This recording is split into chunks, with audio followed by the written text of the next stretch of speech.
दोस्त जिसको देखकर हमें बड़ी ही खुशी होती है और 70 से 80 वर्ष के लोगों को उनका बचपन याद आ जाता है। यही कारण है कि जो बातें हम अपने सगे संबंधियों से शेयर नहीं करते उसे अपने दोस्तों से करते हैं। लेकिन कभी कभी ऐसा होता है कि समय के साथ साथ दोस्ती के रिश्ते में भी परिवर्तन होता है। शुरुआत में आपको दोस्तों से बातें करना और उनके साथ समय बिताना काफी अच्छा लगता हो, लेकिन धीरे धीरे उनके साथ रहने से आपको नकारात्मकता का एहसास होता है। कहते हैं सच्चा दोस्त हर मर्ज की दवा होता है, लेकिन दवा भी अगर सीमा से ज्यादा ली जाए तो जहर बन जाती है। जानकार इसे टॉक्सिक दोस्ती कहते हैं। तो आज हम सच्चे मित्र यानी बेस्ट फ्रेंड्स का दूसरा रूप टॉक्सिक फ्रेंड्स का पर्दाफाश करने जा रहे हैं, जिसको हमने दुनिया की सबसे powerful book the 48 law of power में से लिया है। दोस्त पर कभी भी भरोसा नहीं करना चाहिए, क्योंकि उसकी मीठी बोली कब खंजर का वार बन जाए पता नहीं चलेगा। हमें अपने दोस्त को ऐसी बात कभी भी नहीं बतानी चाहिए जिससे वह कभी भी या किसी भी समय हमारे खिलाफ हो गया तो उस बात की वो ढाल न बना सके। हमें अपने राज किसी को भी नहीं बताने चाहिए। दोस्त जल्दी ही ईर्ष्या करने लग जाते हैं, इसलिए वह हमें कभी भी धोखा दे सकते हैं।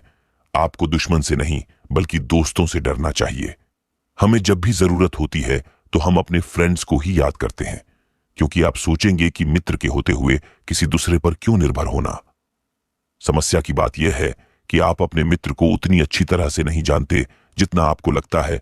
टॉक्सिक फ्रेंड की यह भी पहचान है कि वह बहस टालने के लिए आपकी हां में हां मिलाता रहेगा। आपको दुख ना पहुंचे इसलिए वह अपने उन गुणों को छिपा लेगा जो आपको पसंद नहीं है।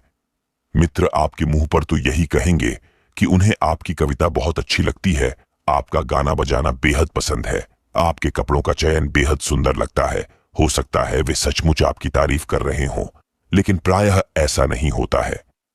जब आप अपने किसी मित्र को नौकरी पर रखने का निर्णय लेते हैं तो आपके सामने वे गुण धीरे धीरे सामने आते हैं जिन्हें उसने अब तक छिपा रखा था। अजीब बात यह है कि आपकी उदारता के इस काम से संबंधों का संतुलन बिगड़ जाता है।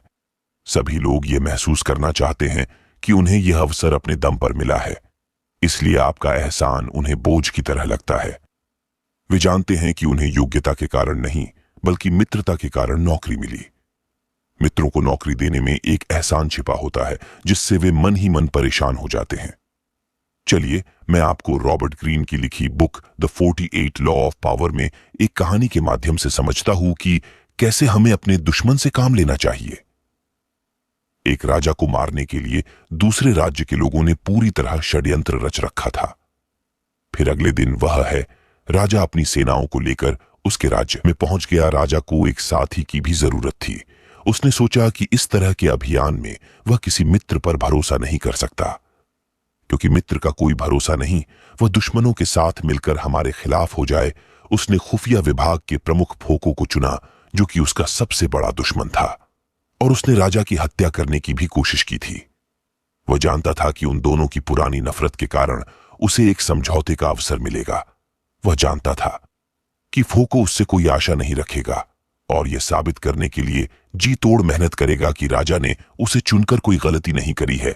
जो व्यक्ति कुछ साहित्य करना चाहता हो वह आपके लिए जमीन आसमान एक कर देगा और फाइको को राजा के साथ मित्रता करने का दोबारा अवसर मिलेगा। इसलिए आपको जब भी मौका मिलेगा अपने दुश्मन के प्रति दुश्मनी को दफन कर दे और उसे अपनी सेवा में रखने की कोशिश करें। शत्रुओं की मौजूदगी से विचलित या दुखी न हो। आप मित्र के बजाय शत्रु के साथ बेहतर स्थिति में होते हैं, क्योंकि मित्रों के मामले में आपको यह मालूम ही नहीं होता है कि आपके छिपे हुए कौन से मित्र दरअसल आपके शत्रु हैं। शक्तिशाली व्यक्ति संघर्ष से लाभ उठाता है और अपने शत्रुओं का इस्तेमाल करता है।